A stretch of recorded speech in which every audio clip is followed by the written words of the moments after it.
Trust me. Watch me, follow me, honor me, sanctify yourself, and get ready to see me work. We worry over so many things, but God tells us that all of our worry is sin, and that our duty is to trust Him and not worry. Philippians chapter 4, verse 6, be careful for nothing, but in everything, by prayer and supplication and thanksgiving, let your requests be known unto God. And the peace of God, which passeth all understanding, shall keep your hearts and mind through Jesus Christ. Man, all of these things we worry. But the bottom line is this: Jesus is all powerful. He is all knowing. He is all present. He knows what you are going through. He knows everything that there is to know about it. He even knows more about it than we think He does. Here is what He is saying to us. The just shall live by faith alone. Hebrews chapter 1, verse 17. He also would say this: whatsoever is not of faith is sin. Hebrews 14:23. He'd say this also: why are ye fearful, O ye of little faith? Matthew chapter 8, verse 26. Where is our trust? Is it in the Lord?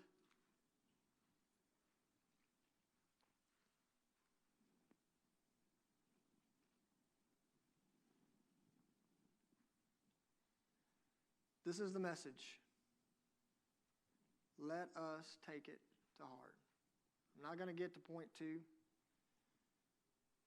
but some things that when I was reading this and going through a lot of notes and a lot of commentaries and things like this, I look at certain things. One, am I watching for God? It's a great question.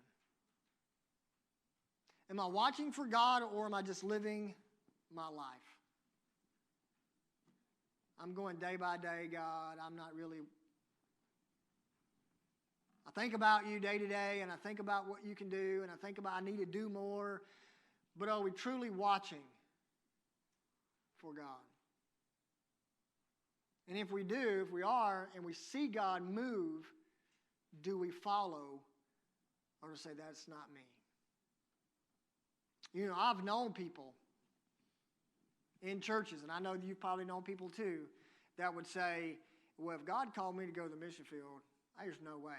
If God called me to preach, man, I ain't no preacher. Neither am I. But I've been doing it for almost 18 years.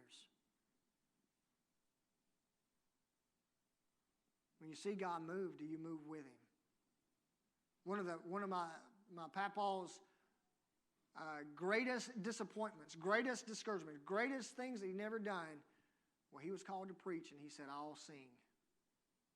I'll lead singing. And he put it off, and I don't think my papa ever preached a message one. And if he was still living, he would tell you today, I should have preached. When God calls, do we follow? Or do we look at God just like He's just one of us?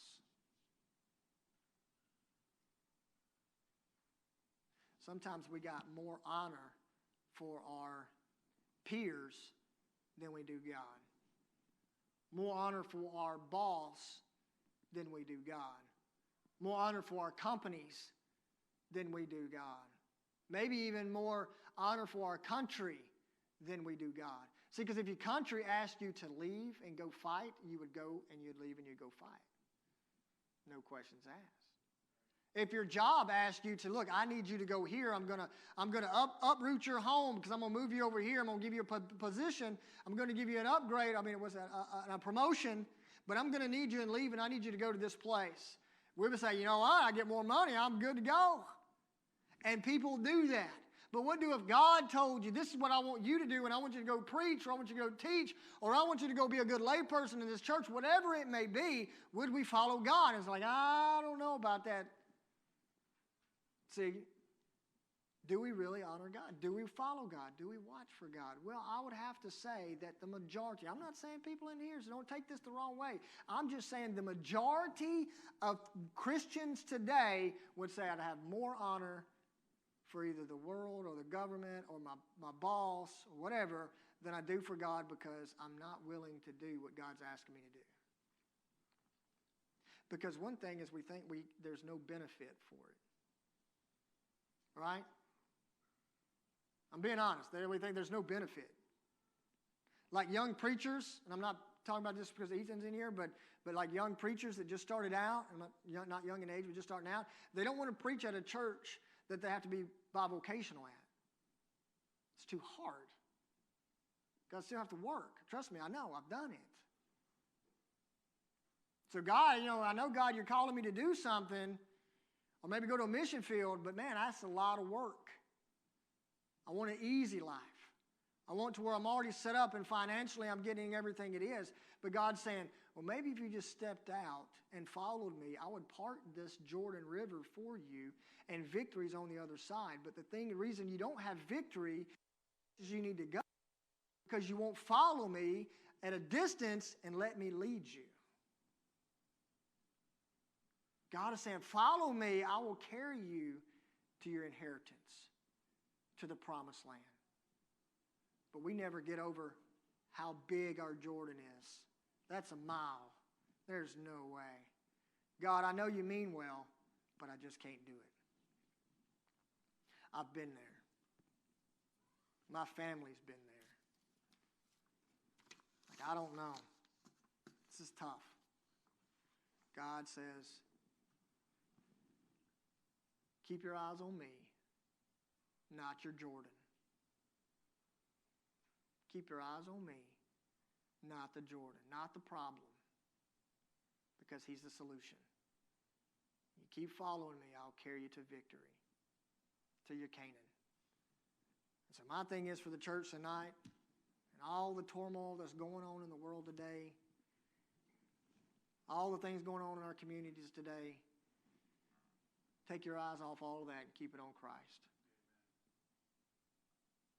Just keep following him. Keep doing what we know we're supposed to do. He's got a plan. As long as we're doing what we're supposed to do, his plan will come together. Anybody got anything tonight? Before we dismiss.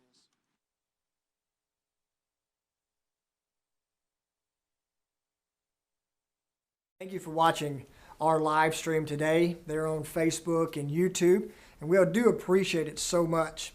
Now, I will say at this time, if you're not subscribed, please do so. And that way you can get all the notifications of what we're doing here at Faith. Also, this is my email address right here. And if you have prayer requests or any question, please feel free to email me, and I will get back to you as soon as I can. Thank you again for watching, and hopefully you received a blessing from the Lord for watching our service today.